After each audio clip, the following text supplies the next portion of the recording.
Bienvenue dans l'actu. Au sommaire de cette nouvelle édition, à Reichshofen, on restaure une ancienne toile aux couleurs de la bataille du 6 août 1870. Des élèves de 4e du collège de Niederbronn à l'écoute d'une leçon sur l'addiction.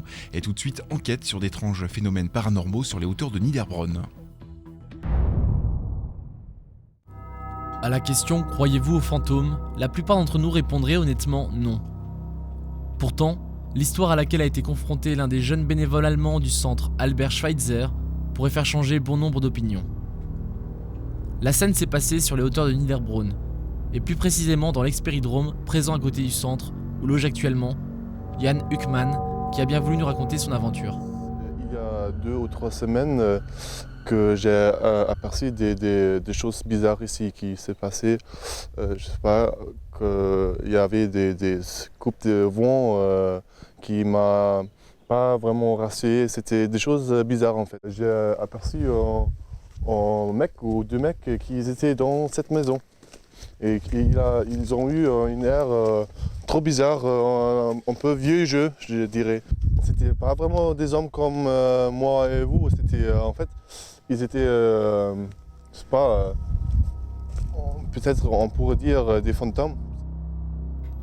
Intrigués par son histoire, nous avons donc décidé de poser sur les lieux une petite caméra équipée d'un système de vision nocturne. Et lorsque le lendemain, après avoir récupéré la bande, nous avons visionné le film, quelle ne fut pas notre surprise de découvrir que d'un seul coup, au beau milieu de la nuit, des êtres venus d'un autre temps apparaissaient, venus de nulle part et occupaient à nouveau le village.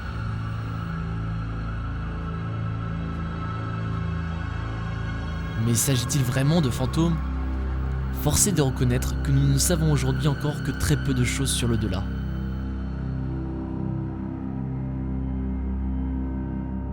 La scène aura finalement duré moins d'1 minute. Toutefois, en revisionnant les images, nous avons pu nous faire une idée un peu plus précise sur la physionomie de nos revenants.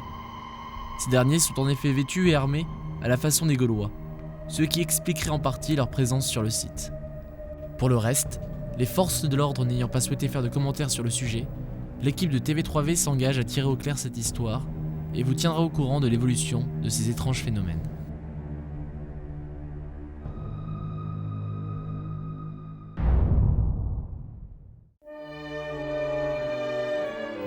« 6 août 1870, les cuirassiers lancent une ultime charge contre les ennemis prussiens. La défaite est cinglante.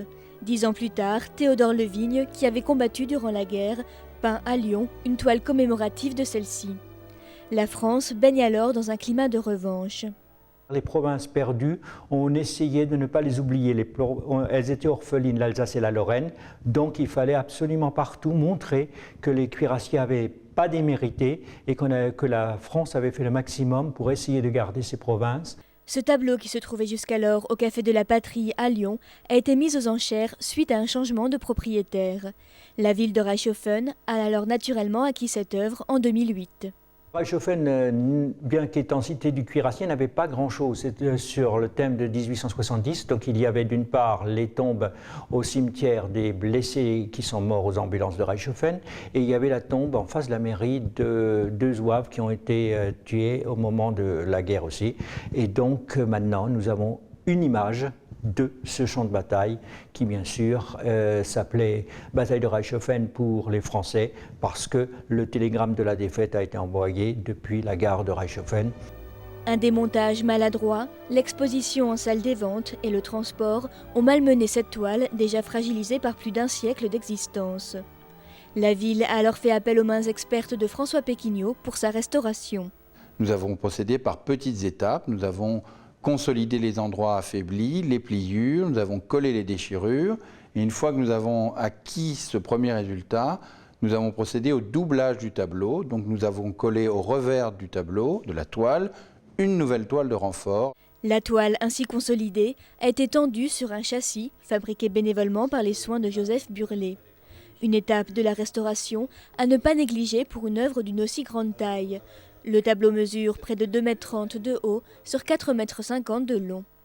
La conservation d'un tableau, c'est sa mise en tension sur son châssis. Et le châssis, c'est la partie la plus discrète, elle est derrière, on ne la voit pas, mais c'est la plus importante pour une conservation à long terme d'un tableau. Nettoyage de la face du tableau, pose d'un mastic destiné à recevoir les retouches de peinture, vernissage final, un travail de haute précision.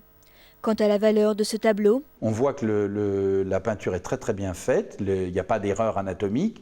On sait que c'est très difficile de peindre les chevaux sont très bien peints, il y a une grande dynamique. Évidemment c'est une défaite, mais là on n'en est pas à la défaite, on en est à une charge héroïque. Le peintre minimise la présence de l'ennemi pour accentuer la bravoure et le côté héroïque de la charge. Les proportions sont excellentes, c'est un grand format et donc on a un rendu excellent de l'idée du peintre et de ce qu'on attend d'une charge héroïque, bien sûr. Il faudra encore faire preuve d'un peu de patience avant de pouvoir admirer l'œuvre. Celle-ci prendra place dans le hall d'accueil d'une mairie rénovée au cours du deuxième semestre 2009. Ce matin, dans cette classe de 4e du collège de Niederbronn-les-Bains, petit cours sur la préservation du capital santé de chacun. L'accent est mis à l'aide de ces rencontres-débats sur l'addiction, c'est-à-dire la dépendance. Pour confronter les jeunes face aux dangers de l'alcool et des drogues, un homme qui a l'expérience du terrain et qui vient en aide aux gens dépendants tout au long de l'année. Si une voiture vient en face, vous éblouit, et que vous avez 0,8 ou même plus, vous n'allez plus rien voir pendant quelques centaines de mètres jusqu'à ce que vos yeux s'habituent de nouveau. Et si le virage se trouve tout près, vous êtes dans les champs. L'alcool est la deuxième cause de mortalité en France après le tabac. 45 000 décès chaque année. Rien que dans cette classe, 3 personnes seront confrontées plus tard à ce phénomène. Une réalité confirmée à l'aide de témoignages vidéo. Je ne sais pas ce qui s'est passé. J'ai percuté un poteau. 1 mois et demi après, je me suis réveillée du coma. Je ne savais pas où j'étais, ni ce qui se passait. Et tout ça, ça s'est passé en 10 minutes pour atterrir comme ça. Je crois d'ailleurs que c'est la seule solution, c'est d'aller vers les jeunes et d'essayer, pas d'une manière moralisatrice, mais de leur expliquer qu'eux, ils ont le droit de choisir, donc toujours mettre ça dessus, mais leur donner des renseignements corrects et leur dire les dangers du produit et ce sera à eux de décider. Si on ne leur dit pas à quel point c'est dangereux, moi j'ai des retours, 2 ans après, des jeunes qui me disent wow, « c'était génial, c'était bien, ça m'est resté, je trouve que c'est bien ». Différentes actions viendront encore compléter prochainement les acquis de l'ensemble des classes de 4e qui ont assisté à ce débat. Je supporte beaucoup plus, vous êtes d'accord ?